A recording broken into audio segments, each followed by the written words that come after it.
సగ్గుబియ్యం, సాబూదానా ఆరోగ్య ప్రయోజనాలు. సగ్గుబియ్యం ప్రధానంగా కసావా, టాపియోక, మూలకాండల నుండి తీసిన పిండితో తయారవుతుంది. ఇది శరీరానికి త్వరగా శక్తిని అందించే ఆహారంగా ప్రసిద్ధి చెందింది. ఉపవాసం సమయంలో ఎక్కువగా తీసుకుంటారు. ముఖ్యమైన ఆరోగ్య ప్రయోజనాలు. తక్షణ శక్తి అందిస్తుంది. కార్బోహైడ్రేట్లు అధికంగా ఉండటం వల్ల శరీరానికి వెంటనే శక్తి ఇస్తుంది. జీర్ణక్రియకు మేలు చేస్తుంది. ఫైబర్ కొంతమేర ఉండటం వల్ల మలబద్ధకాన్ని తగ్గించడంలో సహాయపడుతుంది. బరువు పెరగాలనుకునే వారికి ఉపయోగం. ఎక్కువ కేలరీలు ఉండటం వల్ల బరువు పెరగాలనుకునే వారికి ఉపయోగకరం. గ్లూటెన్ ఫ్రీ ఆహారం. గోధుమ, జొన్న వంటివి తినలేని వారికి ఇది ఒక మంచి ప్రత్యామ్నాయం. ఎముకల ఆరోగ్యం కోసం. కాల్షియం, ఐరన్, మ్యాగ్నీషియం కొంతమేర అందించడం వల్ల ఎముకల బలానికి తోడ్పడుతుంది. రక్తపోటు నియంత్రణకు సహాయం. పొటాషియం ఉండటం వల్ల రక్తపోటు సమతుల్యం చేయడంలో సహాయపడుతుంది. శిశువులు మరియు వృద్ధులకు మేలు చేస్తుంది.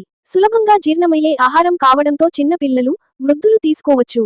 అయితే మధుమేహం ఉన్నవారు, డయాబెటీస్ పేషెంట్స్ ఎక్కువగా తీసుకోవడం మంచిది కాదు, ఎందుకంటే కార్బోహైడ్రేట్లు అధికంగా ఉండటం వల్ల రక్తంలో చక్కెర స్థాయిని పెంచుతుంది.